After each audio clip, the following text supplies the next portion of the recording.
네, 최근 올해 들어와서죠. 상반기 지나면서 아파트 가격은 굉장히 많이 올랐고 거래가 거의 없습니다. 과거 2008년도 초를 본 것 같습니다. 그때 거래 한두 건으로 시세가 형성되고 그리고 그걸 마치 시세로 생각을 해서 특히 막 그냥 가격 무조건 높여놓고 안 팔고 뭐 이렇게 하고 있죠.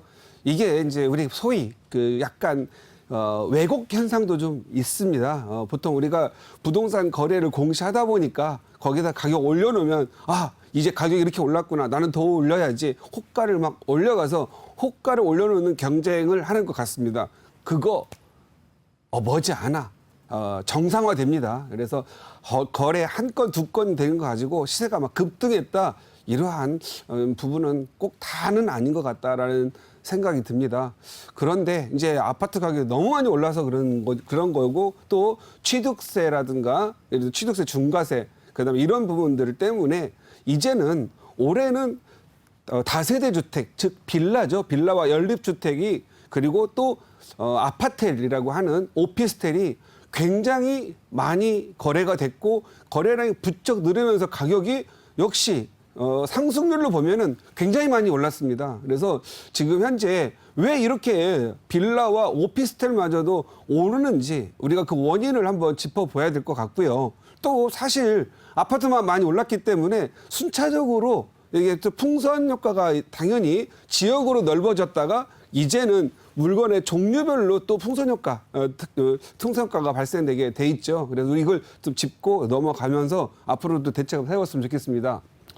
왜 빌라와 오피스텔이 급등을 하고 누가 투자를 하는가?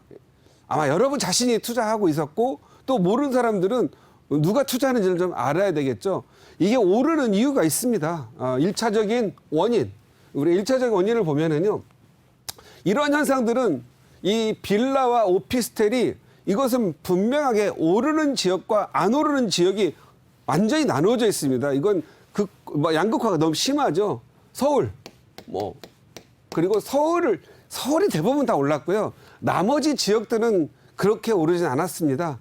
부산이라든가 대전 그리고 인천 지역 아니면 경기도 그런 지역들 이렇게 보면은 서울 같은 경우에는 거의 대부분이 올랐다고 보면 돼요. 대부분. 그러나 5대 광역시를 봤을 때는 재개발이나 재건축이 되는 지역 외에는 별로 안 올랐습니다. 그리고 나머지 지역은 오르지는 않았습니다. 이 현상을 보면 나에게도 뭔가 지금 집은 없지만 아파트로 좀 바꿔줬으면 하는 마음 그런 마음을 실어서 거래가 됐고 투자를 하셨던 것 같고요. 서울 같은 경우에는 죄다 올랐습니다. 전체적으로 안 오른 데가 없죠. 그 1차적인 원인은 서울의 경우 주택 공급이 많이 부족합니다. 그것도 과부족합니다. 이게 1차적인 가장 큰 원인이겠죠.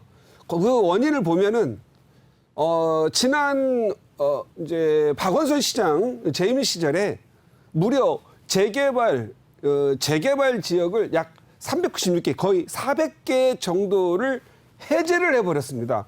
해제를 하고 도시재생이라든가 이런 도시재생이 뭐냐면 대표적인 예가 창신동 예를 들어 벽화를 그려주고 내 집 앞 도로를 좀 고쳐주고 그 이전에 했던 게 두꺼비 하우스라고 해가지고 집 고치는데 300만 원, 500만 원 대출해줘가 집 고쳐 살게 했고 이런 식으로 했었죠.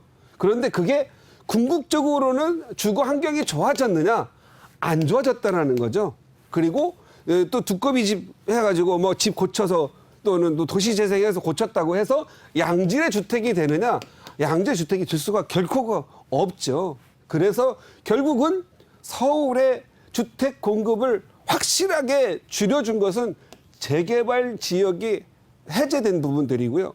또 서울시가 규제를 굉장히 까다롭게 해놨습니다. 용적률, 또 건폐율, 그 다음에 재개발 지역으로 되기까지 정비 지수 다 해가지고 노후도만 맞으면 좀 되고 되는 부분들을 강화해가지고 거의 재개발 재건축 정비구역 지정으로 할 수 없게끔 만들어져 있죠. 이제 다소 좀 해소가 된다고 하는데 얼마나 될지는 모르겠습니다. 그런데 서울에 지금 수많은 다세대 주택과 빌라와 오래된 낡은 단독주택들을 이렇게 아파트로 바꿔준다면 굳이 우리가 2기, 3기, 4기 뭐 이렇게 계속 만들어가면서 공급을 하기 위해 노력할 필요는 없지 않겠느냐. 어차피 서울이라는 지역은 평생 우리가 몇백 년이 흘러더라도 없앨 수 없는 도시라면 계획된 도시를 미래 50년, 100년을 내다보고 서울 시내에 공급할 수 있도록 무언가를 좀 만들어줘야 되지 않겠느냐. 서울에 아름다운 천만이 사는 정말 크다, 전 세계에서 몇 대 도시 안 되는 서울을 정말 계획된 맞춤눈을 두게 하고, 그리고 도로와 이런 기부 체납 등을 통해서 도로 확장하고 편의시설 높여줘서 그 안에서 각 구별로 또는 지역별로 자족할 수 있도록 좀 만들어주는 게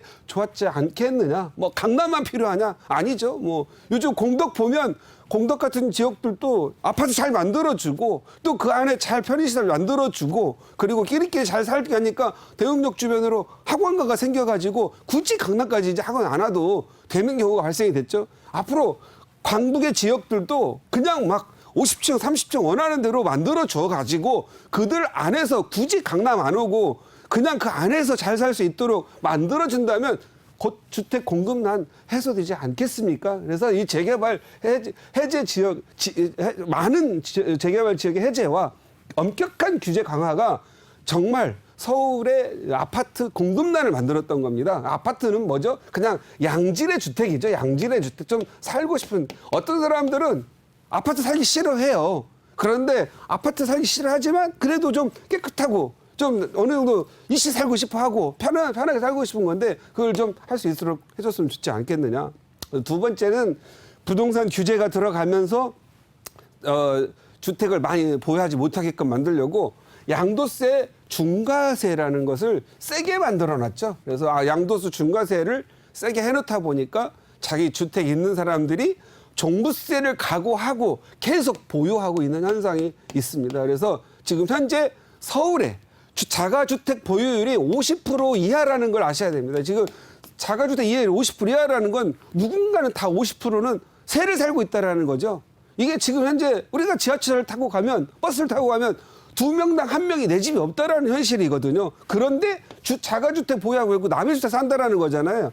이런 부분들, 이 매물 잠김을 뭔가 풀어서 해소를 해줘야 되는 부분입니다. 그래서 예를 들어서 새로 사는 주택에 대해서는 양도세 중과세를 세게 때리는 한이 있더라도 기존 주택은 어떻든 시장에 공급될 수 있도록 해줘야 되는 부분인데 이렇게 주택 공급, 양도주택은 막아버리고 또 양도세 중과세 기존 주택 갖고 있는 사람들에게 때려대버리니까 매물이 잠겨가지고 나올 수가 없겠죠.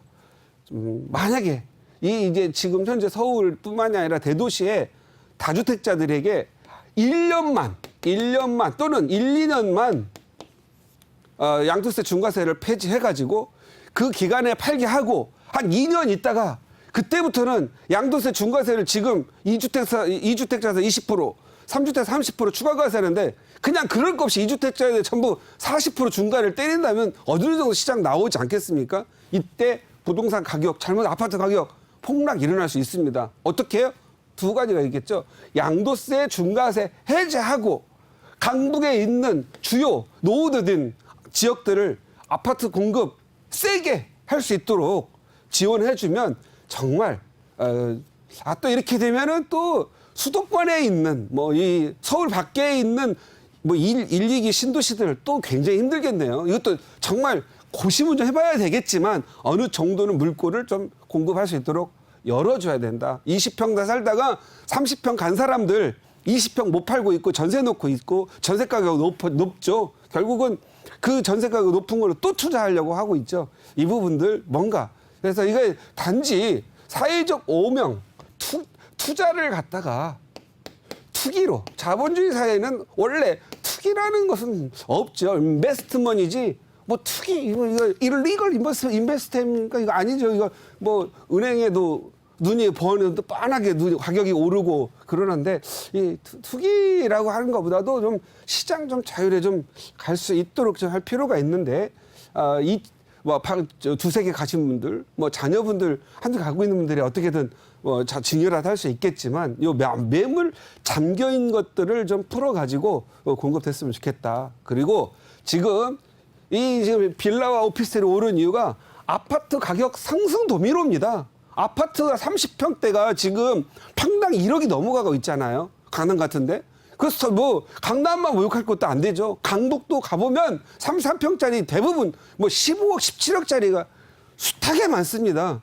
그래서 이건 많이 오르다 보니까 어떻게 해요? 너무 불안합니다. 그러다 보니까 이제 풍선이 불죠. 서울은 나는 안 되는가 보다. 그래서 경인 지역으로 넓혀져 가지고 결국은 뭐 강남 오르고 뭐 판교 오르고 분당 오르고 과천 오르고 판교 오르고 또 수지 오르고 수원 오르고 뭐 김포 오르고 심지어 파주까지도 뭐 GTX다 보다 오르잖아요.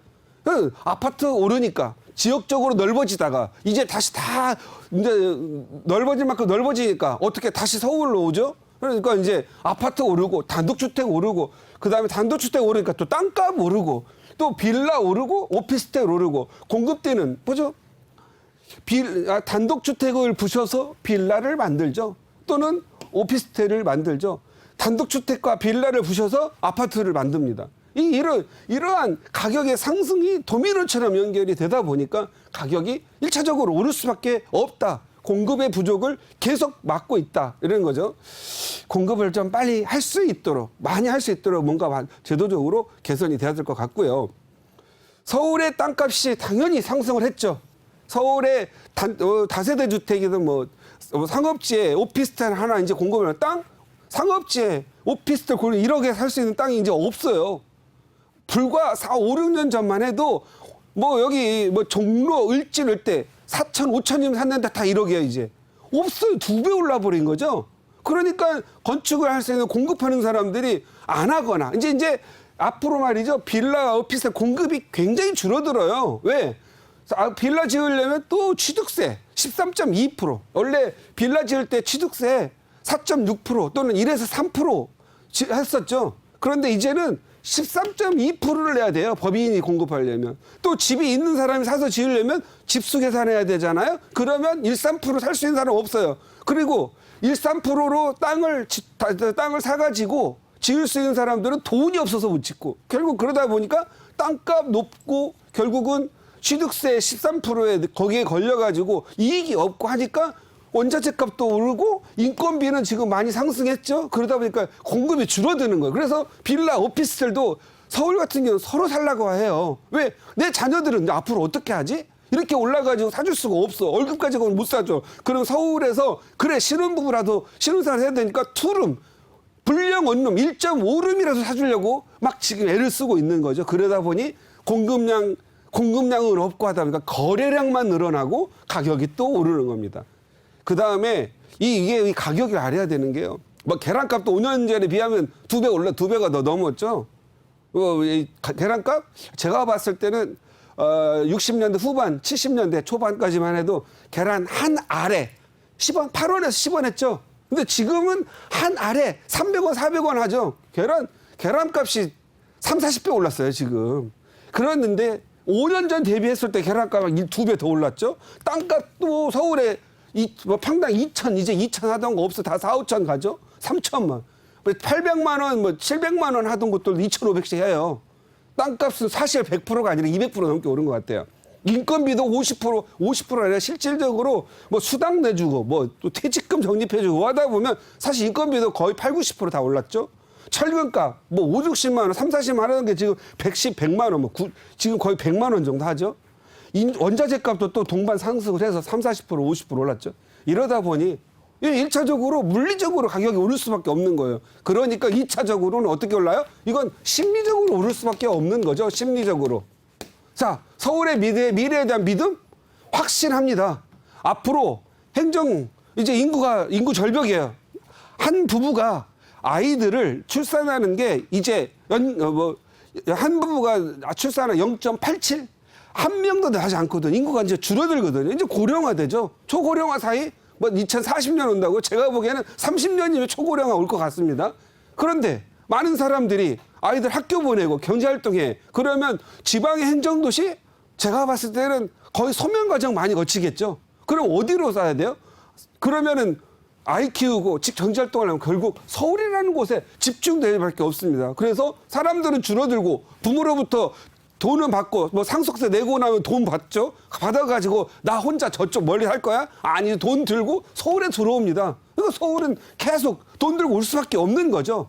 그러니까 서울 미래에 대한 믿음이 확실해요, 확실. 그러다 보니 서울에 뭔가를 살려고 땅 한 평이라도 서울 땅 한 평이라 서울에 살려고 그래가지고 남산 올라가가지고 저 많은 집이 내 집이 하나도 없지 내 땅 하나 없지 거기에 대한 심장 그 눌리니까 그래도 하나라도 뭔가 사줘서 빌라도 하나 사놓으면 가슴이 푸근하죠. 뭐 이런 부분들. 그 다음에 자녀들이 이제 뭐 중고등학교 다니고 뭐 대학교 다니고 그러는데 언제 주택 마련할 수 있어? 너무 비싸서 월급 뭐 500만 원, 600만 원 받아가지고 집 사?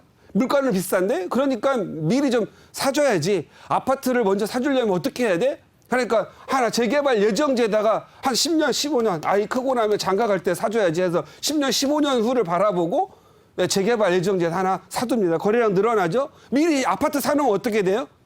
종부세 많이 나오고 재산세도 많이 나오니까 싫은 거예요. 그래서 빌라 사놨다가 자기가 아들이 35, 33 뭐 이렇게 되면 그때 가서 월급 받아가지고 지금 자기 돈으로 추가 부담금 내가지고 아파트 하나 바뀌라고 그렇게 염원하는 마음에 또 빨리 아파트 짓는 것보다 나중에 10년, 15년 후에 아파트 짓는 거 찾으시잖아요. 그래서 지금 빌라들 많이 늘어나죠.